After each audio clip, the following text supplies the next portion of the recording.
Nearly every child experiments with hitting at some point. And that first time exploring it is typically done when they are a toddler.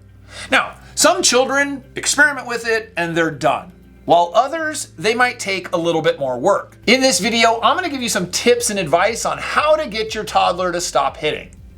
You want to make sure you're doing it correctly, because if you don't, you could be making the problem worse. Let's get to it. Hey guys, I'm Jason Kreidman, creator of the Dad University Parenting Program.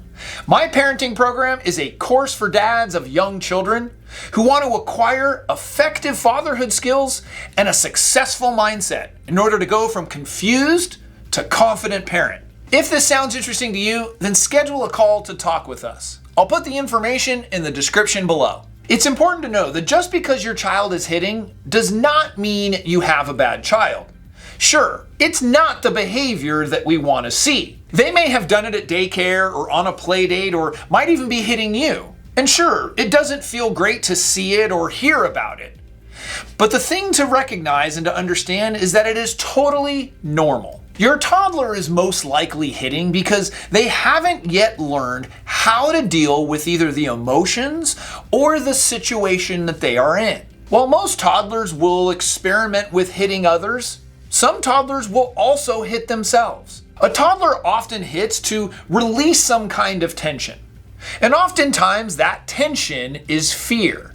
They just know that something isn't right, but they don't know how to deal with it. Of course, we want to help them learn how to deal with it.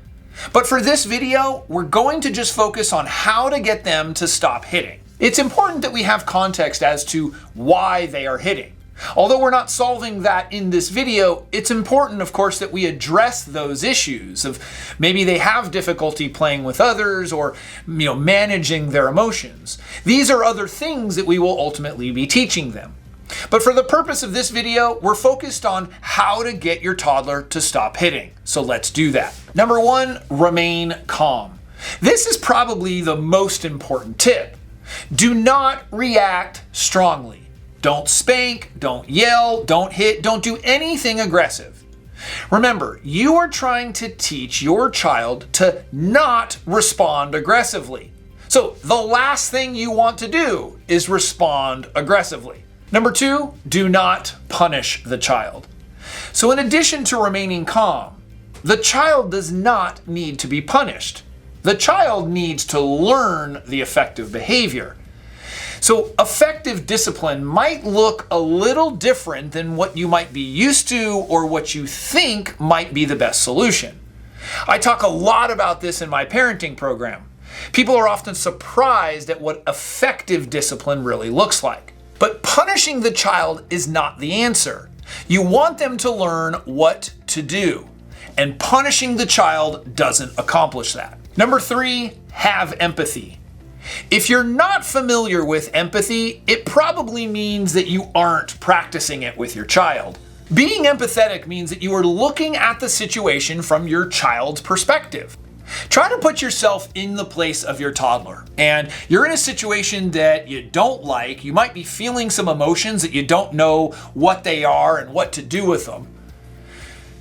You might have a better understanding of why the toddler is hitting. They don't know what else to do. When you are empathetic, your response typically changes.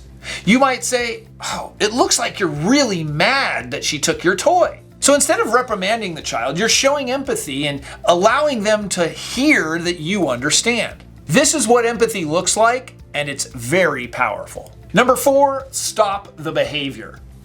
If you see it coming and you can get ahead of it, then certainly you can stop the child's hand by grabbing onto their hand and saying, "No hitting." If your toddler is swinging in a rampage, then you may have to physically remove them from the situation so that they can calm down.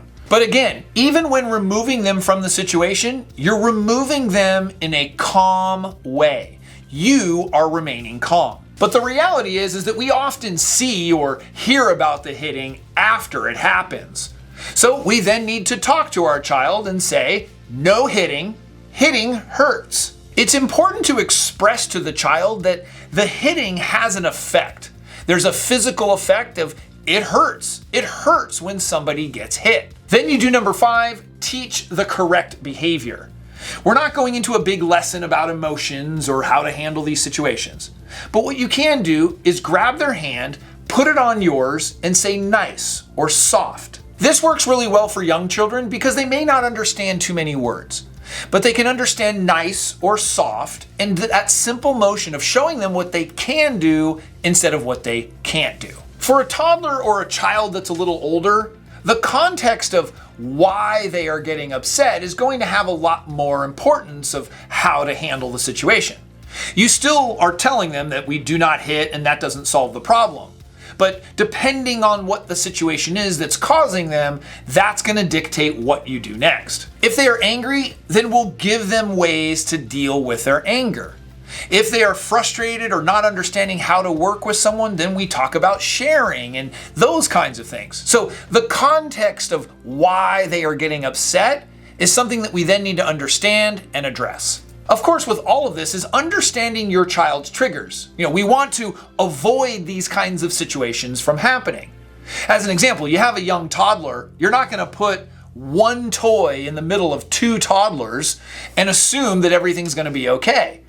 Each one of those children are going to want to play with the toy. So you might have some disagreements there. So understanding the situation of what is that trigger that's causing my child to hit, and then being able to work backwards and get in front of it so that that situation doesn't happen. Not a lot of education and schooling can happen in the heat of the moment. So sometimes it just might require you removing the child calmly from that situation. But when the child is calm or in another situation, you might find some creative ways to teach them the appropriate behavior. One of the ways to do that would be in role playing. You can grab some stuffed animals or grab some dolls and say, hey, let's play that scenario when you're playing with someone else or when you want a toy. And so you walk through those kinds of scenarios that you may have seen, or maybe that there's some difficulty at childcare, that you want to walk through those scenarios and then give them the alternatives on how they can handle that situation better. All of this takes practice and may not happen after the first try. But again, understand that hitting by a toddler is a totally normal thing. It's important as parents that we emulate the behavior that we want to see. If you don't want your child to be aggressive, then don't be aggressive. But to yell and scream and be aggressive and then expect that your child is not going to do that or that they shouldn't do that, that's where it becomes a conflict. So we have to model the behavior that we want to see in our children. So I'd love to hear from you. Are you dealing with your toddlers hitting? Leave your feedback in the comment section below. And remember, if you're interested in my parenting program, be sure to check out the link in the description. It really helps us spread our message and get this video to more people if you give this video a thumbs up. If you know anybody that might enjoy it, please share it with them. We'll see you next time.